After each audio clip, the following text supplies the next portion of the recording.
வணக்கம். Green apple சேனலில் தமிழ் உரைநடை பகுதியில் நாம் இன்றைக்கி 9ஆம் வகுப்பில் உள்ள நியூ சிலபஸில் லெசன் 1 திராவிட மொழி குடும்பம் பார்க்க போகிறோம். இதில் ஒன்றில் உள்ள திராவிட மொழி குடும்பத்தில் ஃபஸ்ட்டு 2 பேஜில் உள்ள இம்பார்ட்டன்ட் கொஷின்ஸ் ஆல்ரெடி பார்த்தாச்சு. அதுலேருந்து நிறைய கொஷின்ஸ் இருக்குது. கிட்டத்தட்ட பார்த்திங்கன்னா ஒரு ½ அன் ஹவருக்கு மேலே இதில் ஃபஸ்ட்டு 2 பேஜ் மட்டுமே பார்த்தோம். ஏன்னா அதை புரிஞ்சுக்கிறதும் கஷ்டம், அதே நேரத்தில் அதில் நிறைய கொஷின் இருக்குது. இந்த லெசன் எவ்வளோ இம்பார்ட்டன்ட்ங்கிறது போன வீடியோலேயே சொல்லியிருக்கேன். ரொம்ப ரொம்ப இம்பார்ட்டன்ட். கண்டிப்பாக அதுலேருந்து ஒரு கொஷின் எதிர்பார்க்கலாம். அதனால இந்த லெசனை நல்லா படிச்சுக்கோங்க. ஸ்டார்டிங்கே கொஞ்சம் கஷ்டமாக இருக்கிறதுனால இந்த லெசனை விட்டுட்டு அடுத்ததுக்கு போகாதீங்க. கண்டிப்பாக இந்த லெசன் ரொம்ப இம்பார்ட்டண்டான லெசன், நல்லா படிச்சுக்கோங்க. இதில் ஃபஸ்ட்டு 2 பேஜ் நாம் ஏற்கனவே பார்த்தாச்சு. அடுத்து மீதமுள்ள இந்த ஃபஸ்ட்டு பேஜும் இதில் 2வது பேஜும் பார்த்தோம். இந்த 2வது பேஜில் நாம் இப்போ திராவிட மொழி குடும்பம் அப்படிங்கிற டாப்பிக்லேருந்து பார்க்கணும். அதை இந்த வீடியோவில் பார்ப்போம். இந்த வீடியோ உங்களுக்கு பிடிச்சிருந்தால் மறக்காமல் லைக் பட்டனை கிளிக் பண்ணுங்கள். இந்த ஃபஸ்ட்டு வீடியோ நான் பார்க்கல அப்படிங்கிறவங்க இப்போ நான் சொல்லிகிட்டு இருக்கும்போதே மேலே கார்டு வரும். அந்த கார்டை கிளிக் பண்ணிங்கன்னா ஃபஸ்ட்டு 2 பேஜ் படிச்சுட்டு அப்புறம் இது வாங்க. ஒரு கண்டினியூஷன் இல்லாமல் இருக்கும். அதனால் அந்த ஃபஸ்ட்டு 2 பேஜுக்குள்ள வீடியோவை பார்த்துட்டு அதுக்கப்புறம் இந்த வீடியோ பாருங்கள். கீழே கமெண்ட் பாக்ஸ்லேயும் லிங்க் கொடுத்துருக்கேன், வேணும்னா அதில் பார்த்து கிளிக் பண்ணியும் பாருங்கள். இப்போ திராவிட மொழி குடும்பம் அப்படிங்கிற டாப்பிக்லேருந்து நாம் இப்போ பார்க்க போகிறோம். திராவிட மொழி குடும்பம் எத்தனை வகையாக பிரிக்கிறாங்கன்னா 3 வகையாக பிரிக்கிறாங்க. ஏற்கனவே ஒரு மொழி குடும்பம் பற்றி பார்த்தோம் இல்லையா? ஃபஸ்ட்டு பேஜில் ஏற்கனவே மொழிகளையே மொத்தமாக இந்தியாவில் பேசுகிற மொழியை மொத்தமாக 4ஆக பிரிச்சிருக்காங்க. மொத்தமாக மொழிகளை 4ஆக பிரிச்சிருக்காங்க. இந்தோ ஆசிய மொழிகள், திராவிட மொழிகள், ஆஸ்திரோ ஆசிய மொழிகள், சீன திபெத்திய மொழிகள்னு இந்தியாவில் பேசுகிற மொழியை 4ஆக பிரிச்சிருக்காங்க. அதில் இந்த 2ஆவதாக கொடுத்துருக்காங்கல்ல திராவிட மொழிகள், நாம் பேசுகிற அந்த திராவிட மொழிகளை இப்போ பார்த்திங்கன்னா 3 பகுதியாக பிரிச்சிருக்காங்க. அதுதான் நம்ம இப்போ பார்க்க போகிறோம். அது என்னென்னு பார்த்தீங்கன்னா தென் திராவிட மொழிகள், நடு திராவிட மொழிகள், வட திராவிட மொழிகள்னு 3ஆக பிரிச்சிருக்காங்க. அதை எப்படி வேணாலும் கேட்கலாம், நீங்கள் கன்ஃபியூஸ் ஆகிக்காதீங்க. இந்தியாவில் பேசுகிற மொழிகளை எத்தனை மொழி குடும்பங்களாக பிரிச்சிருக்காங்கன்னு கேட்டால் 4. அது என்னென்னா இந்தோ ஆசிய மொழிகள், திராவிட மொழிகள், ஆஸ்திரோ ஆசிய மொழிகள், சீன திபெத்திய மொழிகள். இதில் திராவிட மொழிகளை எத்தனை வகையாக பிரிச்சிருக்காங்கன்னா 3 வகையாக பிரிச்சிருக்காங்க. தென் திராவிட மொழி, நடு திராவிட மொழி, வட திராவிட மொழி. அவங்க கொஷினில் திராவிட மொழிகள் நில அடிப்படையில் எத்தனை வகையாக பிரிக்கப்பட்டுள்ளதுன்னு கேட்டாங்கன்னா டக்குன்னு நீங்கள் 4 வகைன்னு போட்டுறாதீங்க. ஃபஸ்ட் ஆப்ஷனே அவங்க 4 வகை தான் கொடுப்பாங்க. ஏன்னா ஃபஸ்ட்டு பேஜில் நீங்கள் இதை படிச்சிருக்கிறதுனால கன்ஃபியூஸ் ஆகுங்கிறதுனால அவங்க அப்படி கொடுப்பாங்க. பார்த்து அது இந்தியாவில் பேசப்படும் மொழியோட வகை கேட்டிருக்காங்களா இல்லை திராவிட மொழிகளோட வகை கேட்டிருக்காங்களா அப்படின்னு பார்த்துக்கோங்க. இந்த திராவிட மொழி குடும்பத்தில் தமிழ், கன்னடம் முதலானவை தென் திராவிட மொழிகள் எனவும், தெலுங்கு முதலான மொழிகளை நடு திராவிட மொழிகள் எனவும், பிராகுயி முதலான மொழிகளை வட திராவிட மொழிகள்னு பகுத்துருக்காங்க. இதை மொத்தமாகவே அட்டவணையில் கொடுத்துருக்காங்க. தென் திராவிட மொழிகள்னால் என்னென்ன, நடு திராவிட மொழிகள்னால் என்னென்ன, வட திராவிட மொழிகள்னால் என்னென்ன அப்படின்னு கொடுத்துருக்காங்க. இது ஆல்ரெடி ஓல்டு சிலபஸ்லேயே இந்த அட்டவணை கொடுத்துருப்பாங்க. அதில் மொத்தம் திராவிட மொழிகள் மொத்தம் 24ன்னு கொடுத்துருப்பாங்க. அந்த அட்டவணை தான் இதில் கொடுத்துருக்காங்க. இதை எப்படி ஞாபகம் வச்சுக்கிறதுங்கிறது ஆல்ரெடி நான் சொல்லிட்டேன். அதை பார்க்காதவங்களுக்காக சொல்கிறேன். தென் திராவிட மொழி, நடு திராவிட மொழி, வட திராவிட மொழி. இது படிக்கிறதுக்கு தனியாக படிச்சிங்கன்னா கஷ்டமாக இருக்கும். அதனால் இந்த ஷார்ட்கட்டை ஞாபகம் வச்சுட்டு படிச்சிங்கன்னா கொஞ்சம் ஈஸியாக இருக்கும். தென் திராவிட மொழிகளில் பார்த்திங்கன்னா தமிழ், மலையாளம், கன்னடம், குடகு, துளு, கோத்தா, தோடா, கொரகா, இருளான்னு இருக்குது. நடு திராவிட மொழியில் தான் அதிகமான அது இருக்குது. அப்போ தென் திராவிட மொழியையும் வட திராவிட மொழியையும் மனப்பாடம் பண்ணி வச்சுக்கிட்டிங்கன்னா நடு திராவிடம் அதிலேருந்து இல்லாமல் வர்றது நடு திராவிட மொழி அப்படிங்கிறது உங்களுக்கு ஈஸியாக ஞாபகம் இருக்கும். அப்படி படிச்சுக்கோங்க. இப்போ தென் திராவிட மொழியில் வரதுக்கான ஷார்ட்கட் சொல்கிறேன். இப்போ குடகு மலையில் மாற்றி சொல்லுவேன், பார்த்துக்கோங்க. ஃபஸ்ட்டு குடகு மலையில் கொரடை வச்சு துளையிடுறாங்க. கொரடுங்கிறது கொரகாவை குறிக்குது, துளையிடுறாங்கங்கிறது துளுவை குறிக்குது. கொடகு மலையில் கொரடை வச்சு துளையிடுறாங்க. துளையிடும்போது அங்கே இருட்டாக இருக்குது, இருட்டாக இருக்குது. இருட்டுக்குள்ளே ஒரு ஆத்தா உட்காந்துருக்கு. கோத்தாங்கிறது தான் ஆத்தான்னு சொல்கிறேன். ஆத்தா உட்காந்துருக்கு. அப்போ என்ன சொல்கிறாங்கன்னா தோடா ஆத்தா உட்காந்துருக்கு அப்படின்னு சொல்கிறாங்க. ஷார்ட்கட் என்னென்னா கொடகு மலையில் கொரடை வச்சு துளையிடுறாங்க. துளையிடும்போது அங்கே இருட்டாக இருக்குது, இருட்டுக்குள்ளே ஒரு ஆத்தா உட்காந்துருக்கு, ஆத்தாவை பார்த்து தோடா ஆத்தா உட்காந்துருக்குன்னு சொல்கிறாங்க. அந்த ஆத்தா என்னென்ன மொழி பேசுதுன்னா தமிழ், மலையாளம், கன்னடம் பேசுது. இதில் தெலுங்கு வராது, அதுதான் நீங்கள் கன்ஃபியூஸ் ஆகிப்பீங்க, அதை பார்த்துக்கோங்க. தெலுங்கு வந்து நடுதிராவிட மொழியில் வரும். எப்போவுமே தமிழ், மலையாளம், கன்னடம், தெலுங்கு, தமிழ், மலையாளம், கன்னடம், தெலுங்கு இந்த மாதிரியே 4த்தையும் சேர்த்து படித்ததுனால நம்ம வந்து தெலுங்கை வந்து தென் திராவிட மொழியில் போட்டுறாதீங்க. நடுதிராவிட மொழியில் தான் தெலுங்கு வரும், அதை மட்டும் கொஞ்சம் ஞாபகம் வச்சுக்கோங்க. இப்போ பார்த்தீங்கன்னா இதை வச்சு படிச்சிங்கன்னா கொஞ்சம் ஈஸியாக இருக்கும். குடகு மலையில் குடர்ட வச்சு துளையிடும்போது உள்ளே வந்து இருட்டாக இருக்குது, இருட்டுக்குள்ளே ஒரு ஆத்தா உட்காந்துருக்கு, அப்போ சொல்கிறாங்க தோடா ஆத்தா உட்காந்துருக்கு அப்படின்னு சொல்கிறாங்க. அது பார்த்திங்கன்னா தமிழ், மலையாளம், கன்னடம் பேசுது. அடுத்து வட திராவிட மொழி எப்படி ஞாபகம் வச்சுக்கிறீங்கன்னா, மால்தோங்கிற குரு வந்து புறா குயில் வளர்க்குறாரு. மால்தோ குரு புறாவும் குயிலும் வளர்க்குறாரு. மால்தோ குருங்கிறது குறுக்கையும், புறா குயில் அப்படிங்கிறது பிராக்குயி அப்படிங்கிற மொழியையும் குறிக்குது. வளர்க்குறாரு அப்படின்னு ஞாபகம் வச்சுக்கோங்க. இது வட திராவிட மொழி. மீதமுள்ளது எல்லாமே நடுதிராவிட மொழி. இது மட்டும்தான் போன ஓல்டு சிலபஸில் கொடுத்துருந்தாங்க. இப்போ புதுசாக என்ன கண்டுபிடிச்சிருக்காங்கன்னா, இந்த 24 மொழிகளை தவிர இன்னும் 4 மொழிகள் கண்டுபிடிச்சிருக்காங்க. இப்போ திராவிட மொழிகள் அப்படின்னு எத்தனை எண்ணிக்கைன்னு பார்த்தீங்கன்னா 28. இப்போ திராவிட மொழிகளின் எண்ணிக்கை 28. முன்னாடி 24 இருந்தது பட்டியலில், இப்போ ஒரு 4 மொழி புதுசாக கண்டுபிடிச்சதுனால 28 இருக்குது. அப்போ திராவிட மொழிகளின் எண்ணிக்கை என்னன்னு கேட்டாங்கன்னா 28 தான் போடணும், 24 போடக்கூடாது. திராவிட மொழிகளின் எண்ணிக்கை 28. கண்டிப்பாக ஆப்ஷனில் 24 வரும், 28 வரும்.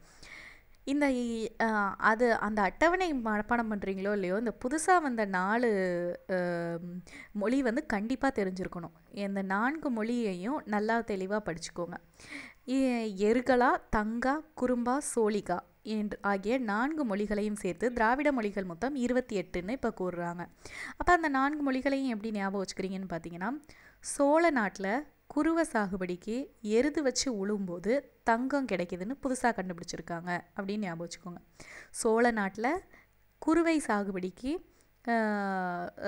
சாகுபடி செய்யல எருது வச்சு உழுவுறப்ப உழும்போது தங்கம் கிடைக்குமா நிலத்தில் அப்படின்னு புதுசாக கண்டுபிடிச்சிருக்காங்க அப்படின்னு ஞாபகம் வச்சுக்கோங்க.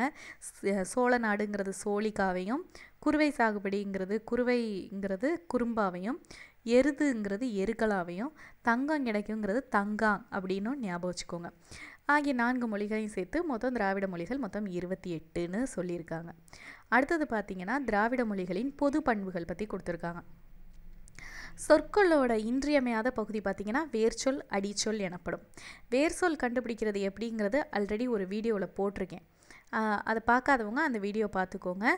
வேர்ச்சொல் எல்லா டிஎன்பிஎஸ்சி கொஷின்லேயுமே வருது, ரொம்ப சிம்பிளானதும் கூட. ஆனால் அது சில பேருக்கு கண்டுபிடிக்க தெரியல. ஒரு சொல் கொடுத்து அதோட வேர்ச்சொல் என்னன்னு கேட்குறாங்க. ஒரு கொஷின் மட்டும் இல்லை, ஒரே கொஷின் பேப்பர்லேயே பார்த்திங்கன்னா கிட்டத்தட்ட 3-4 கொஷின் கூட வேர்ச்சொல் வந்திருக்கு. அதனால் வந்து இப்போ கூட கேட்டுகிட்டே இருக்கிறதுனால வேர்ச்சொல் கண்டுபிடிக்க தெரியாமல் இருக்காதீங்க, அது ரொம்ப இம்பார்ட்டன்ட்.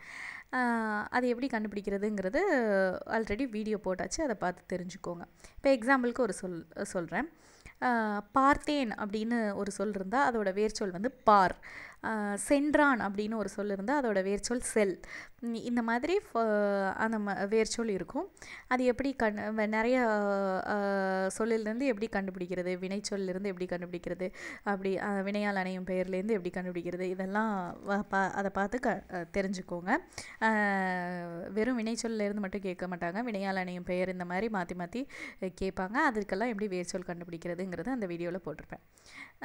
ஒரு சொல்லில் வந்து வேர்ச்சொல்லும் அடிச்சொல்லும் தான் ரொம்ப முக்கியம் அப்படின்னு சொல்கிறாங்க. திராவிட மொழிகளின் சொற்களை ஆராய்ந்தால் அவை பொதுவான அடிச்சொற்களை கொண்டிருப்பதை காண முடிகிறது. பொதுவாக இப்போ திராவிட மொழியிலெல்லாம் பார்த்திங்கன்னா அதோட அடிச்சொல் பார்த்திங்கன்னா ஒன்றாவே இருக்கதை பார்க்க முடியுது அப்படிங்கிறாங்க. அதுக்கான சில எக்ஸாம்பிள் இதில் கொடுத்துருக்காங்க. திராவிட மொழிகளையும் அதோட அடிச்சொல்லையும் கொடுத்துருக்காங்க, அதை பார்ப்போம். அதுக்கு கீழே என்ன இருக்குன்னா பார்த்திங்கன்னா ஒரு பாக்ஸில் இம்பார்ட்டண்டான ஒரு கூற்று கொடுத்து அது யார் சொன்னதுன்னு சொல்லியிருக்காங்க. தமிழ் வடமொழியின் மகள் அன்று. தமிழ் வந்து வடமொழியோட மகள் இல்லை, அது தனி குடும்பத்தை சேர்ந்தது. சமஸ்கிருத கலப்பின்றி அது தனித்து இயங்கும் ஆற்றல் பெற்றது.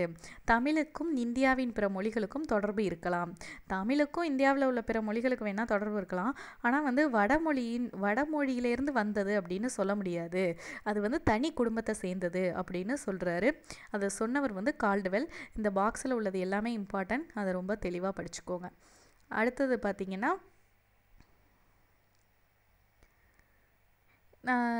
கொடுத்துருந்தாங்க இல்லையா, அடிசொல்லும் திராவிட மொழிகளில் பொதுவாக இருக்குது அப்படின்னு. அது என்னென்ன மொழியில் என்னென்னு கொடுத்துருக்காங்க. தமிழில் வந்து இப்போ கண்ணுங்கிற சொல்ல எடுத்திருக்காங்க. அது மலையாளத்துலேயும் கன்னடத்துலேயும் என்ன சொல்கிறாங்கன்னா கண்ணு அப்படிங்கிறாங்க. தெலுங்கு கொடகுல 2 சுழியின் கண்ணுன்னு வருது. குறுக்கில் வந்து கன், அக்கேனா முன்னாடி கன்னுன்னு வருது. பர்ஜியில் கென்னுன்னு வருது. தோடாவில் கொன்னுன்னு வருது. இதில் பார்த்தீங்கன்னா கிட்டத்தட்ட ஒரே மாதிரி இருக்குது எல்லா அடிசொல்லுமே. அடிசொல் வந்து திராவிட மொழிகளில் ஓரளவு ஒற்றுமையாக இருக்குது அப்படிங்கிறதுக்கான எக்ஸாம்பிள் தான் கொடுத்துருக்காங்க. அதே போல் எண்ணு பெயர்கள்லையும் அப்படி தான் இருக்குது அப்படிங்கிறாங்க. எண்ணு பெயர்களில் பார்த்திங்கன்னா இப்போ ஏதாவது ஒரு நம்பரை கொடுத்துருக்காங்க. எண்ணு பெயர்கள்னால் நம்பரோட பேர் தான். 3 அப்படிங்கிறது தமிழில் எடுத்துக்கிட்டோம்னா அது மலையாளத்தில் 3ன்னு இருக்குது, தெலுங்கில் மூடுன்னு இருக்குது, கன்னடத்தில் மூறு, துளுவில் மூஜி அப்படின்னு இருக்குது. நீங்கள் இந்த மாதிரி அடிச்சொல் திராவிட மொழிகளில் எப்படி எப்படி வருது மாற்றி மாற்றி அப்படிங்கிறத ஒரு அட்டவணையிலே கொடுத்துருப்பாங்க கீழே.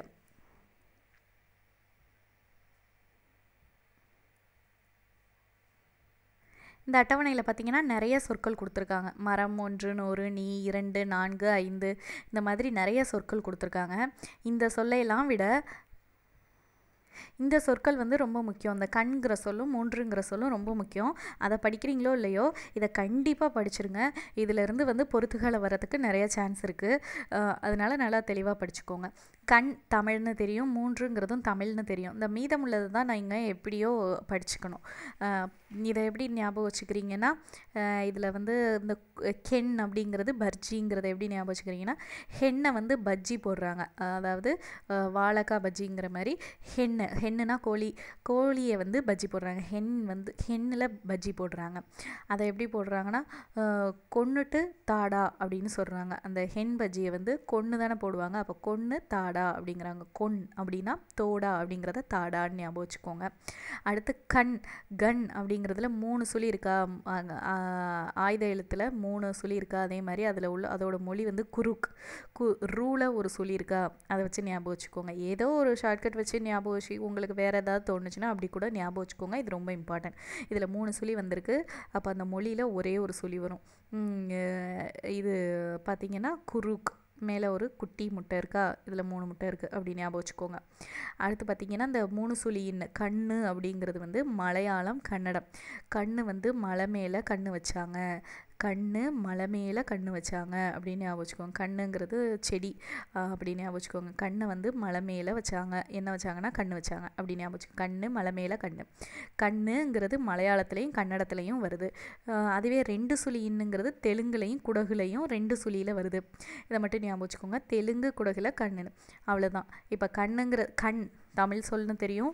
கண்ணு அப்படிங்கிறது கண்ணு மலை மேலே கண்ணு வச்சாங்க, மலையாளம் கன்னடம். கண்ணுங்கிறது தெலுங்கு குடகுங்கிறத ஞாபகம் வச்சுக்கோங்க. கன் அப்படிங்கிறது குருக், இந்த சுழியை வச்சு ஞாபகம் வச்சுக்கோங்க. குட்டி குட்டி முட்டையாக இருக்குது, இங்கே ஒரே ஒரு முட்டை இருக்குது. ஹென்னு வச்சு பஜ்ஜி போட்டாங்க, கொன்று தாடாங்கிறாங்க. அடுத்தது வந்து எண்ணு பெயர்களுக்கு ஒரு எக்ஸாம்பிள் கொடுத்துருக்காங்க. 3 அப்படிங்கிறது தமிழ் அப்படிங்கிறது நமக்கு தெரியும். அடுத்து 3 அப்படிங்கிறது மலையாளம். இந்த 3ங்கிறது மலையாளத்தை குறிக்குது. ஏற்கனவே இங்கே பார்த்தோம் இல்லையா, கண்ணு அப்படிங்கிறது 3 சுழி நூ வந்து மலையாளத்தை குறிக்குது. அதே மாதிரி 3 அப்படிங்கிறது மலையாளத்தை குறிக்குது. அங்கே வந்து மலையாளத்தையும் கன்னடத்தையும் குறிக்குது, இங்கே வெறும் மலையாளத்தை மட்டும் குறிக்கும், அதை ஞாபகம் வச்சுக்கோங்க. அடுத்து மூடு அப்படிங்கிறது தெலுங்குங்கிறது வந்து மூடு இருந்தால் தெலுங்கு பேசுவேன் அப்படின்னு ஞாபகம் வச்சுக்கோங்க. மூடு இருந்தால் எனக்கு மூடு தெலுங்கு பேசுகிற மூடு இருந்தால் தெலுங்கு பேசுவேன் அப்படின்னு ஞாபகம் வச்சுக்கோங்க. மூறு கன்னடம், மோர் வந்து டம்மில் இருக்குது, மோர் டம்மில் இருக்குது, மூறு டம் கன்னடம் அப்படின்னு ஞாபகம் வச்சுக்கோங்க. மூறு கன்னடம். அடுத்து மூஞ்சி துளு அப்படின்னு ஞாபகம் வச்சுக்கோங்க. இது கண்டிப்பாக மனப்பாடம் பண்ணிக்கோங்க. கொஞ்சம் கஷ்டமாக இருக்குங்கிறதுனால விட்டுட்டு போயிடாதீங்க. 3ங்கிறது தமிழ், 3 கண்ணு மலையாளம் மாதிரி, 3 மலையாளம், மூடுங்கிறது தெலுங்கு, மூடு இருந்தால் தெலுங்கு மொழி பேசுவேன்னு ஞாபகம் வச்சுக்கோங்க.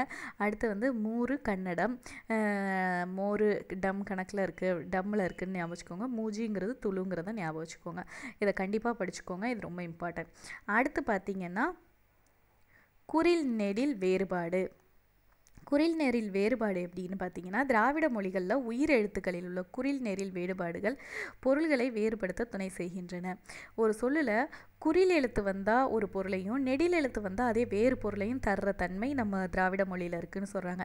இப்போ பாருங்கள், ஆங்கிறது குறில், ஆங்கிறது நெடில், வாங்கிறது குறில், வாங்கிறது நெடில். இதில் ஆன்னு வர்றப்ப அடிங்கிறப்ப ஒரு பொருளையும் அதுவே ஆடின்னு வர்றப்ப வேற ஒரு பொருளையும் குறிக்குது. அடிங்கிறதும் ஆடிங்கிறதும் ஒன்றும் இல்லை. அடிங்கிறது ஒரு பொருளையும் ஆடிங்கிறது ஒரு பொருளையும் குறிக்குது. அதே போல் வலிங்கிறது ஒரு பொருளையும் வாலிங்கிறது வேற ஒரு பொருளையும் குறிக்குது. இது மாதிரி குறிலாக இருக்கப்போ ஒரு பொருளையும் அதுவே அது நெடிலாக இருக்கப்போ ஒரு பொருளையும் குறிக்குது. இந்த மாதிரி வேறுபடுத்தி குறிக்கும் அப்படின்னு சொல்கிறாங்க. இதெல்லாம் ரொம்ப சிம்பிளாக தானே இருக்குதுன்னு பார்த்தீங்கன்னா, திராவிட மொழியோட சிறப்புகளை சொல்லிக்கிட்டு இருக்காங்க, அவ்வளோதான். இப்போ இது வரைக்கும் உள்ளத்தில் உள்ள கொஷின்ஸை மட்டும் ஒரு தடவை ரிப்பீட் பண்ணுறேன். திராவிட மொழி குடும்பத்தை எத்தனை வகையாக பிரிக்கலாம்? நில அடிப்படையில் 3 வகையாக. ஒன்று தென் திராவிட மொழி, நடு திராவிட மொழி, வட திராவிட மொழி. தென் திராவிட மொழிகள்லாம் என்னென்ன, நடு திராவிட மொழிகள்லாம் என்னென்ன, வட திராவிட மொழிகள்லாம் என்னென்னு படிச்சுக்கோங்க. அதில் வந்து தெலுங்குங்கிறது மட்டும் தனியாக வரும், அதை ஞாபகம் வச்சுக்கோங்க. நடு திராவிடத்தில் வரும். திராவிட மொழிகள் மொத்தம் எத்தனைன்னு கேட்டால் 28. புதுசாக கண்டுபிடிச்ச மொழிகள் எத்தனைன்னு கேட்டால் 4. என்னென்னா எருகலா, தங்கா, குறும்பா, சோழிகா. அடுத்து பாருங்கள், அடிச்சொல்லும் வேர்ச்சொல்லும் தான் சொற்களில் இன்றியமையாத பகுதி. சொற்களின் இன்றியமையாத பகுதி எது? அடிச்சொல், வேர்ச்சொல். இதில் அடிச்சொல்லுக்கு சில சான்றுகளும் திராவிட மொழிகளையும் கொடுத்துருக்காங்க. எந்தெந்த சொல் வந்து எந்தெந்த மொழியில் என்னென்ன அடிச்சொல் வருதுன்னு பார்த்துக்கோங்க. கண்கிறது தமிழ், கண்ணு மலையாளம் கன்னடம், 2 சொல்லி இன்னும் வந்தால் தெலுங்கு குடகு, கன் குரு, கென் பர்ஜி, கொன் தோடா. அடுத்தது என்ன பெயர்களில் பார்த்தீங்கன்னா 3ங்கிறது தமிழ், 3ங்கிறது மலையாளம், 3ங்கிறது தெலுங்கு, 3ங்கிறது கன்னடம், மூஜிங்கிறது துளு. இதில் இந்த பாக்ஸில் உள்ள இந்த கூற்று யார் கூறினதுன்னு பார்த்தீங்கன்னா கால்டுவெல். இதை ஞாபகம் வச்சுக்கோங்க. இது வரைக்கும் அவ்வளோதான் கொஷின்ஸ். அடுத்த பேஜ் பார்ப்போம். அடுத்தது பால் பாகுபாடு கொடுத்துருக்காங்க. இந்த பால் பாகுபாடு வந்து கொஞ்சம் ஈஸியாக தான் இருக்கும். ஆனால் புரிஞ்சுக்கிட்டு படிங்க. புரிஞ்சுக்கிட்டு படிச்சிங்கன்னா தான் ஈஸியாக இருக்கும். இதில் ஆண் பால்னா என்ன, பெண் பால்னா என்ன, உயர்திணைனா என்ன, அக்ரிணைனா என்ன, பலர்பால்னா என்ன, தன்மை, முன்னிலை, படற்கை, இதெல்லாம் வந்து தெரிஞ்சிருந்தீங்கன்னா உங்களுக்கு ஈஸியாக இருக்கும். தன்மை, முன்னிலை, படற்கை இதெல்லாம் கூட கொஞ்சம் கன்ஃபியூஷனில் இருக்கவங்களுக்கு இது கொஞ்சம் புரியாத மாதிரி இருக்கும். அதை பற்றின வீடியோவும் ஆல்ரெடி போட்டிருக்கேன், பாருங்கள். இப்போ பாருங்கள், பார்க்காதவங்க அந்த வீடியோ பாருங்கள். திராவிட மொழிகளில் வந்து பொருள்களின் தன்மையை ஒட்டி தான் பால் பாகுபாடு அமைந்துள்ளது. கொஞ்சம் நிதானமாக கவனிச்சுக்கோங்க. இது வந்து கொஞ்சம் தெளிவாக படித்தா தான் புரியும். பொருள்களோட தன்மையை ஒட்டி தான் பால் பாகுபாடு திராவிட மொழியில் அமைஞ்சிருக்கு. எப்படின்னு பார்த்தீங்கன்னா, இப்போ ஆண் பால்னா அது எப்படி இருக்கணும், ஒரு ஆணுனா இப்படி தான் இருப்பான், பெண்ணுனா இப்படி தான் இருப்பான் அப்படின்னு அவங்கவுங்க தன்மைகளை பொறுத்து பிரித்து வச்சுருக்காங்க. அதுதான் திராவிட மொழிகளில் வந்து பொருளோட தன்மையை ஒட்டி பால் பாகுபாடு இருக்குன்னு சொல்கிறாங்க. ஆனால் வடமொழியில் அவ்வாறு இல்லை. வடமொழியில் அந்த மாதிரி தன்மையை பொறுத்து பிரிக்கலை. அப்புறம் எப்படி பண்ணி வச்சுருக்காங்கன்னு பார்த்தீங்கன்னா, உயிரற்ற பொருள்களும் கண்ணுக்கே புலப்படாத நுண்பொருள்களையும் கூட ஆண் பெண் என்று பாகுபடுத்தப்படுகின்றன. இப்போ வந்து நம்ம இதில் வந்து உயிருள்ள பொருளுக்கு தான், அதாவது மனிதர்களுக்கும் ஆடு மாடுக்கு அந்த மாதிரி தான் அவங்க வந்து ஆண் பால் பெண் பால்னு பிரிச்சிருக்காங்க. ஆனால் இதில் வடமொழியில் பார்த்தீங்கன்னா உயிரே இல்லாத பொருளாக இருந்தாலும் சரி, கண்ணுக்கே புலப்படாத நுண்பொருளாக இருந்தால் கூட அதை ஆண் பெண்ணுன்னு அவங்க பிரித்து பார்க்குறாங்களாம் வடமொழியில். அது மட்டும் இல்லாமல் இப்போ மனுஷனோட உடம்புலேயே பார்த்தீங்கன்னா கைவிரலை வந்து பெண் பால்னும் கால் விரலை ஆண் பால்னும் வேறுபடுத்தப்படுகின்றன. வடமொழியில் வந்து கைவிரலை பெண் பால்னு சொல்கிறாங்களாம், கால் விரலை ஆண் பால்னு சொல்கிறாங்களாம். இது இம்பார்ட்டன்ட், ஞாபகம் வச்சுக்கோங்க. இதை எப்படி ஞாபகம் வச்சுக்கிறீங்கன்னா, ஆண் வந்து பெண்ணை விட உடல் அளவில் வலிமையானவன், கையை விட கால் வலிமை, அதனால் கால் வந்து ஆண் பால், கை வந்து பெண் பால்னு வச்சுக்கோங்க. இதில் என்ன கன்ஃபியூஸ் ஆகும்னா, அங்கே போயிட்டு உங்களுக்கு கைவிரல்கள் வந்து ஆண் பால்னும் கால் விரல்கள் பெண் பால்னும் மாற்றி கொடுத்தாங்கன்னா அந்த கூற்று சரின்னு போட்டுறாதீங்க. கைவிரல்கள் வந்து பெண் பால், கால் விரல்கள் ஆண் பால் வடமொழியில். ஜெர்மன் மொழியிலும் இத்தகைய தன்மை காண முடிகிறது. இது இம்பார்ட்டன்ட். வடமொழியில் இருக்க இதே பாகுபாடு வந்து வேறு எதில் இருக்குன்னு கேட்டாங்கன்னா ஜெர்மன் மொழி, அதை ஞாபகம் வச்சுக்கோங்க. அது மட்டும் இல்லாமல் முகத்தின் பகுதிகளான வாய், மூக்கு, கண் ஆகியவையும் வேறு வேறு பால்களாக சுட்டப்படுகின்றன. முகத்தில் இருக்க ஒவ்வொரு உறுப்பை கூட ஒவ்வொரு பாலாக பிரிச்சிருக்காங்க. வாய் வந்து ஆண் பால்னும், மூக்கு பெண் பால், கண் வந்து பொதுப்பால்னு சொல்கிறாங்க. கீழேருந்து போங்க. வாய்க்கு மேலே மூக்கு, மூக்குக்கு மேலே கண். இது ஃபஸ்ட்டு ஆண் பாலில் ஸ்டார்ட் ஆகுது. வாய் வந்து ஆண் பால். மூக்குத்தி போடுறோமா, அது பெண் பால் ஞாபகம் வச்சுக்கோங்க. அடுத்து கண், 2 கண் இருக்கா, ரெண்டையுமே குறிக்குது. ஆண்பால் பெண்பால் ரெண்டையும் குறிக்கிறதுனால கண் வந்து பொதுப்பால் அப்படின்னு ஞாபகம் வச்சுக்கோங்க. இப்போ படிக்கும்போது ஈஸியாக தான் தோணும், டக்குன்னு வாய் ஆண்பால் இதுக்கெல்லாம் எதுக்கு ஷார்ட்கட்டுங்கிற மாதிரி தோணும்.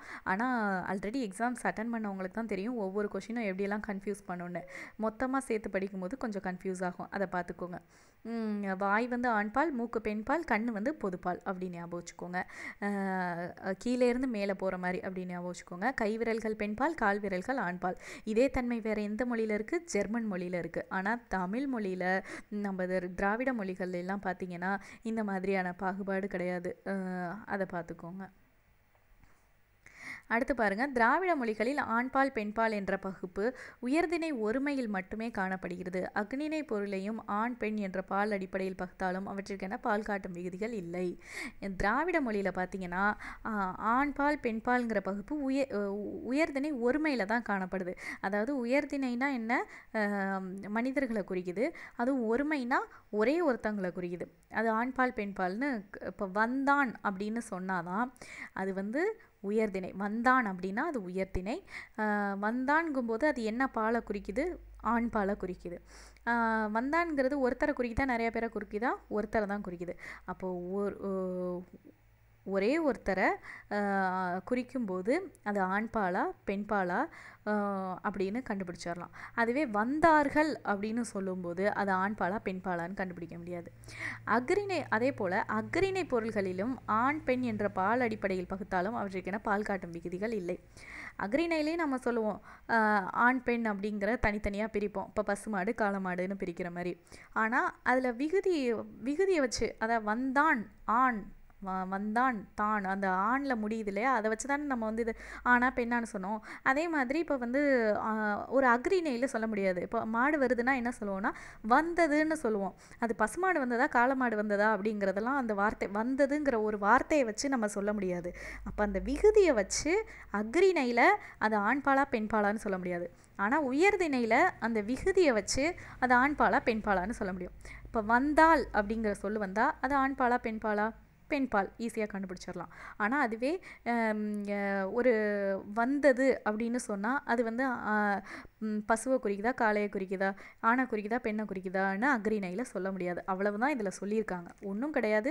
விகுதியை வச்சு நம்மளால் ஆண் பெண்ணுன்னு உயர்திணையில் சொல்ல முடியும், அக்ரிணையில் அந்த மாதிரி சொல்ல முடியாது. அதுக்குன்னு தனி சொல்லு தான் இருக்குது. இப்போ வந்தான் வந்தாள்ங்கிற மாதிரி இல்லாமல் அதுக்கு வந்து ஒவ்வொரு பேருக்கும் ஒவ்வொரு பசுன்னா அதுக்கு ஆணுக்கு ஒரு பேர், மாடுனா பசுக்கு ஒரு ஆண் மாடுக்கு ஒரு பேரும் பெண் மாடுக்கு ஒரு பேரும் அந்த மாதிரி இருக்குது அப்படின்னு சொல்கிறாங்க. இப்போ தனி சொற்களாக தான் கூறுறாங்க. இப்போ கடுவன் அப்படிங்கிறது ஆண் குரங்கையும் மந்திங்கிறது பெண் குரங்கையும் குறிக்கும். களிறுங்கிறது ஆண் யானையையும் பிடிங்கிறது பெண் யானையும் குறிக்கணும். இந்த மாதிரி தனித்தனி சொல்லாக தான் இருக்குது அப்படின்னு சொல்கிறாங்க. அவ்வளோதான். இதெல்லாம் புரிஞ்சுக்கணும் தான். எப்போ படித்தாலும் இதை எல்லாத்தையும் படிங்க. இந்த லெசனை பொறுத்த வரைக்கும் எப்போ படித்தாலும் ஹைலைட் பண்ணது மட்டும் படிக்காதீங்க, எல்லாத்தையுமே படிங்க. அடுத்து வினை சொற்கள் பற்றி கொடுத்துருக்காங்க.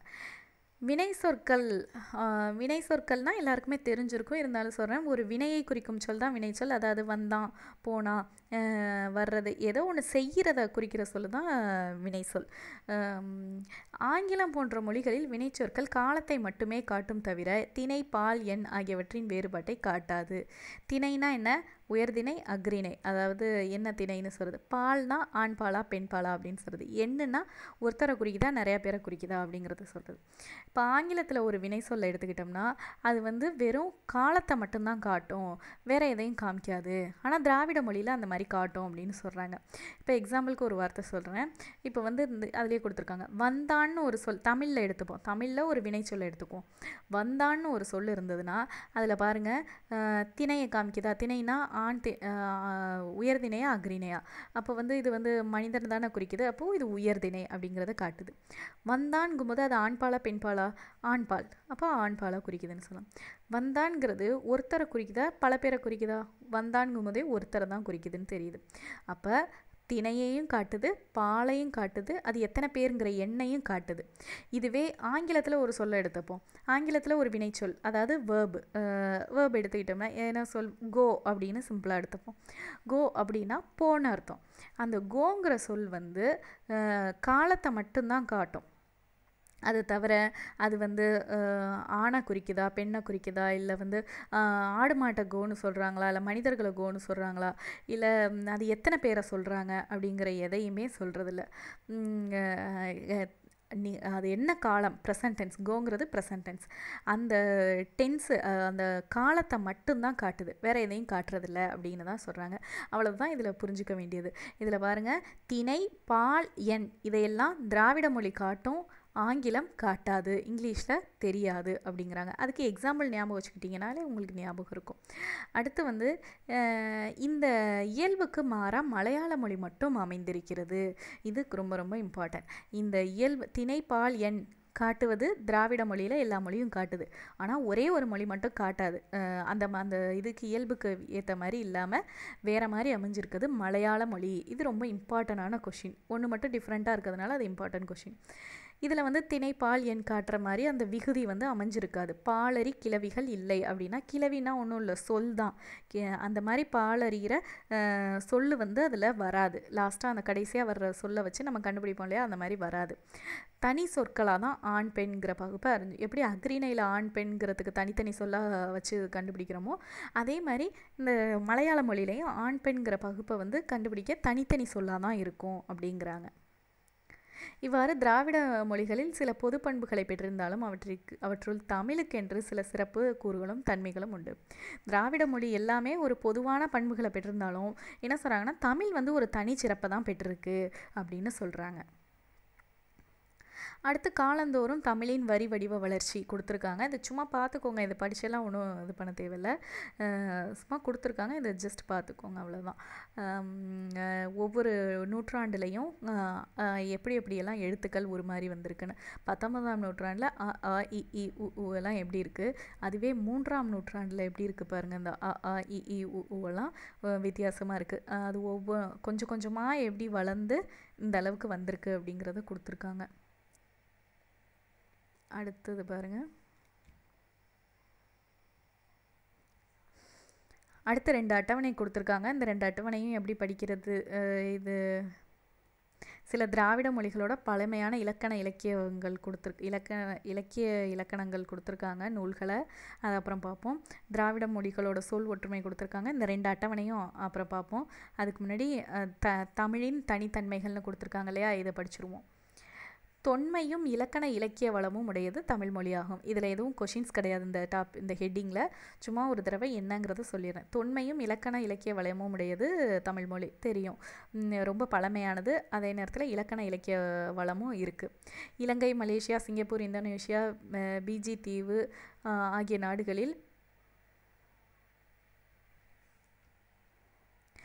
நாடுகளில் மட்டும் இல்லாமல் தென்னாப்பிரிக்கா, Mauritius, England, Guyana, Madagascar, Trinidad, Australia, Canada போன்ற நாடுகள்லேயும் பேசப்படுது தமிழ் மொழி அப்படின்னு சொல்லியிருக்காங்க. இதெல்லாம் படித்து மனப்பாடம் பண்ண தேவையில்லை இந்த நாட்டையெல்லாம். ஏனைய திராவிட மொழிகளை விடவும் தமிழ் மொழி தனக்கென தனி இலக்கண வளத்தையும் பெற்று தனித்து இயங்கும் மொழியாகும் அப்படின்னு சொல்கிறாங்க. இது தனித்து இயங்குது. திராவிட மொழியில் பார்த்திங்கன்னா பிற மொழியோட தாக்கம் வந்து ரொம்ப குறைச்சலாக இருக்குது. நிறைய சொற்கள் வந்து வேறு மொழியிலேருந்தெல்லாம் எடுக்கலை. தமிழ் மொழி திராவிட மொழிகள் சிலவற்றின் தாய்மொழியாக இருக்குது. திராவிட மொழிகள்லேயே தமிழ் மொழி வந்து சில திராவிட மொழிகளுக்கு வந்து தாய்மொழியாக இருக்குது அப்படின்னு சொல்கிறாங்க. இதில் சொல் வளமும் சொல்லாட்சியும் நிறையா இருக்குது அப்படின்னு சொல்கிறாங்க. அடுத்து வந்து இப்போ பெரும்பாலான பழைய கல்வெட்டுலையெல்லாம் பார்த்திங்கன்னா தமிழே நிறையா இருக்குது அப்படின்னு சொல்கிறாங்க. அடுத்து வந்து தமிழின் பல அடிச்சொற்களின் ஒலி எண்கள் ஒலி இடம்பெயர்தல் என்ற விதிப்படி பிற திராவிட மொழிகளின் வடிவம் மாறி இருக்கின்றன. சுட்டுப்பெயர்களும் மூவிட பெயர்களும் பெரும்பாலும் குறிப்பிடத்தக்க மாற்றத்தை பெற்றிருக்கின்றன அப்படின்னு சொல்கிறாங்க. இப்போதைக்கு வந்து சுட்டுப்பெயர்களும் மூவிட பெயர்களும் நிறைய மாற்றம் இருக்குது அப்படின்னு சொல்கிறாங்க. அடுத்து திராவிட மொழி குடும்பத்தின் தொன்மையான மூத்த மொழியாக தமிழ் விளங்குதுன்னு சொல்கிறாங்க. திராவிட மொழியின்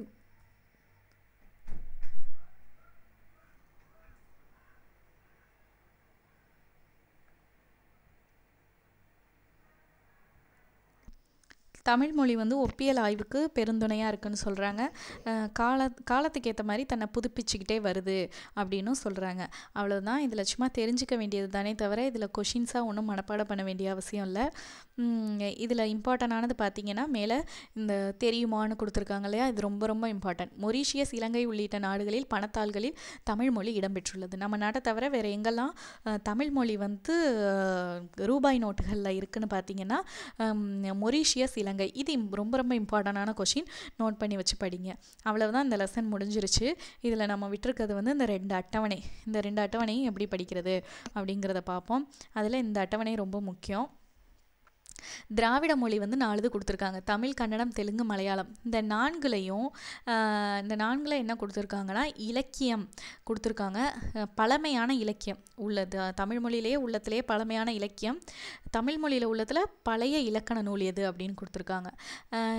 அடுத்து பார்த்திங்கன்னா அதே மாதிரி கன்னடத்தில், தெலுங்கில், மலையாளத்தில் கொடுத்துருக்காங்க.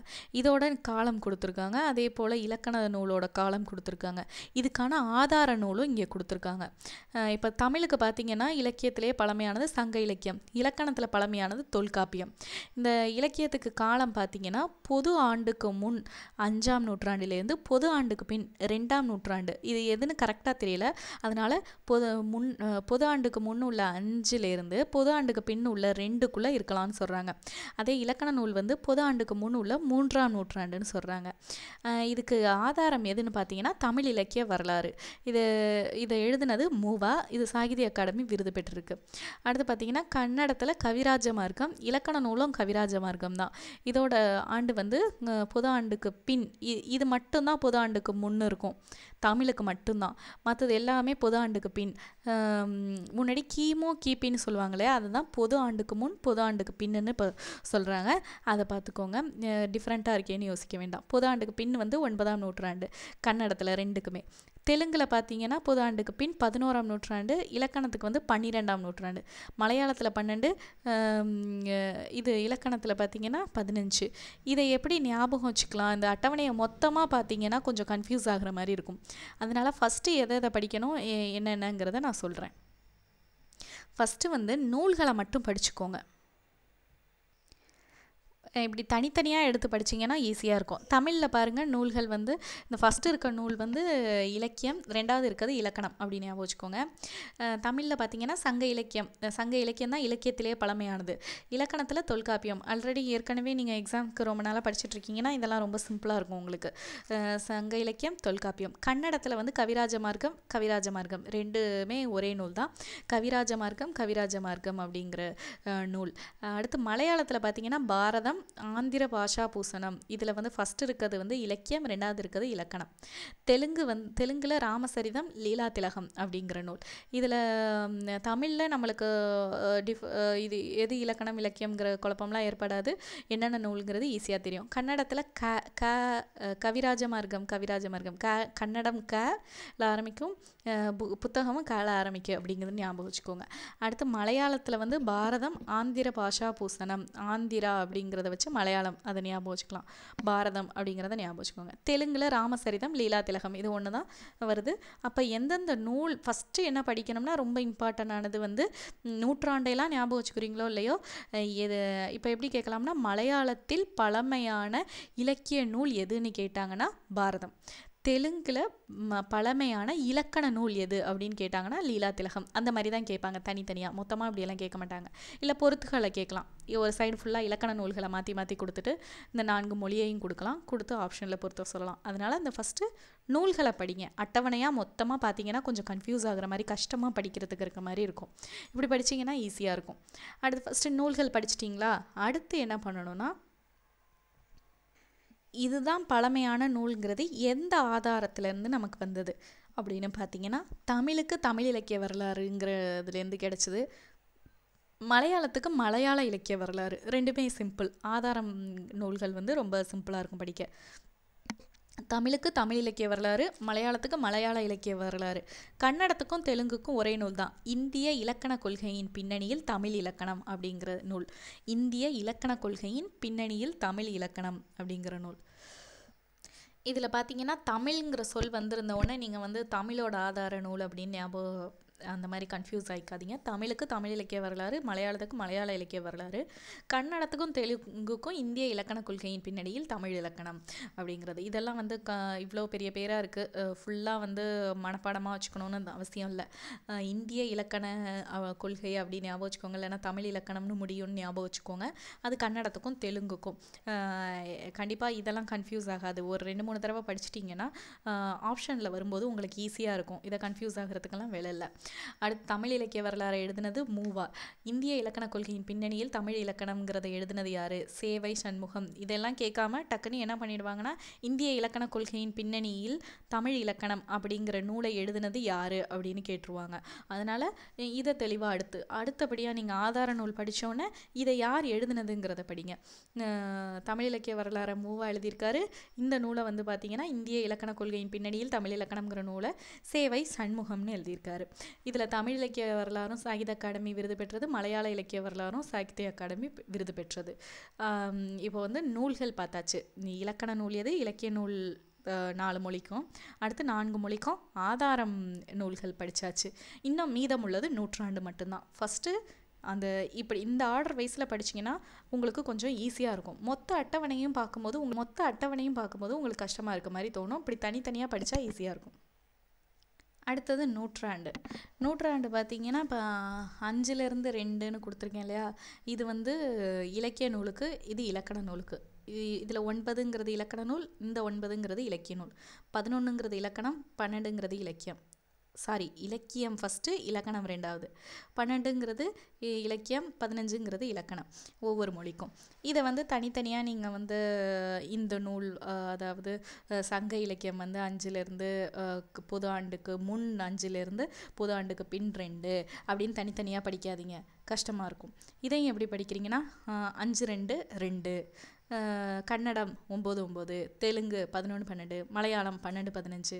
இந்த வரிசைப்படியே தமிழ், கன்னடம், தெலுங்கு, மலையாளம் இந்த வரிசையை ஞாபகம் வச்சுக்கிட்டிங்கன்னா, இதை ஆர்டராக ஞாபகம் வச்சுக்கிட்டிங்கன்னா, இப்போ வந்து டக்குன்னு எப்படி கேட்பாங்கன்னா, அந்த நூல் பேர் கொடுக்கலாம். லீலா திலகம் அப்படின்னு கொடுத்து, லீலா திலகம் எத்தனையாவது நூற்றாண்டை சேர்ந்ததுன்னு கேட்டாங்கன்னா உங்களுக்கு லீலா திலகம்ங்கிறது கடைசியாக வரும். அது ஒரு இலக்கண நூல். அப்போ வந்து கடைசியாக என்ன பார்த்தோம், 12-15, அப்போ அது 15ஆம் நூற்றாண்டு அப்படிங்கிறது ஞாபகம் வரும். இப்படி படிச்சுக்கோங்க. இல்லை இது உங்களுக்கு கஷ்டமாக இருக்குன்னா டைரெக்டாக நீங்கள் என்ன பண்ணுங்கள், ஒவ்வொரு புத்தகமாக அது என்னென்னு படிச்சுக்கோங்க. இதில் பார்த்தீங்கன்னா இது எல்லாமே பொது ஆண்டுக்கு பின்னு தான். இந்த கன்னடம், தெலுங்கு, மலையாளம் எல்லாமே. தமிழ் மட்டும்தான் இந்த 5ங்கிறது பொது ஆண்டுக்கு முன், இந்த 2ங்கிறது பொது ஆண்டுக்கு முன், இந்த இடையில உள்ள 2 வந்து பொது ஆண்டுக்கு பின். அப்போ சங்க இலக்கியத்தோட கால எப்போன்னு பார்த்தீங்கன்னா பொது ஆண்டுக்கு முன் 5ஆம் நூற்றாண்டிலிருந்து பொது ஆண்டுக்கு பின் 2ஆம் நூற்றாண்டு. தொல்காப்பியம் வந்து பொது ஆண்டுக்கு முன் 2ஆம் நூற்றாண்டை சேர்ந்தது. கவிராஜ மார்க்கம் வந்து 9ஆம் நூற்றாண்டு. அதே போல் தெலுங்கில் என்ன நூல் பார்த்தோமோ பாரதம்ங்கிறது 11ஆம் நூற்றாண்டு. ஆந்திர பாஷா பூஷணம்ங்கிறது வந்து 12ஆம் நூற்றாண்டு. அந்த மாதிரி வந்து நம்ம வந்து இந்த ஆர்டரில் படிச்சுக்கிட்டிங்கன்னா அதை ஞாபகம் வச்சுக்கலாம். அவ்வளோதான். அந்த அட்டவணையை டக்குன்னு பார்த்தோன்னா நம்மளுக்கு கஷ்டமாக இருக்குங்கிறதுனால தான் இப்படி சொல்லியிருக்கேன். இந்த அட்டவணையை மொத்தமாக படிக்கிறதுக்கு இப்படி தனித்தனியாக ஃபஸ்ட்டு இப்போ படிக்க ஆரம்பிக்கிறீங்கன்னா புத்தகத்தை படிச்சுட்டு, ஆதார நூல் படிச்சுட்டு, அப்புறம் நூற்றாண்டு படிங்க, ஈஸியாக இருக்கும். நம்ம இங்கே பார்த்தோம் இல்லையா, கண் 3ங்கிற சொல் வந்து பார்த்தோம் இல்லையா, அதே மாதிரி இந்த ஆர்டர் கொடுத்துருக்காங்க, நிறைய சொற்கள் கொடுத்துருக்காங்க. இதில் ஃபஸ்ட்டு அதை படிச்சுக்கோங்க. இது உங்களுக்கு படிக்க கஷ்டமாக இருந்தால் கூட அதை எல்லாமே தான் படிக்கணும் ஒன்று விடாமல்.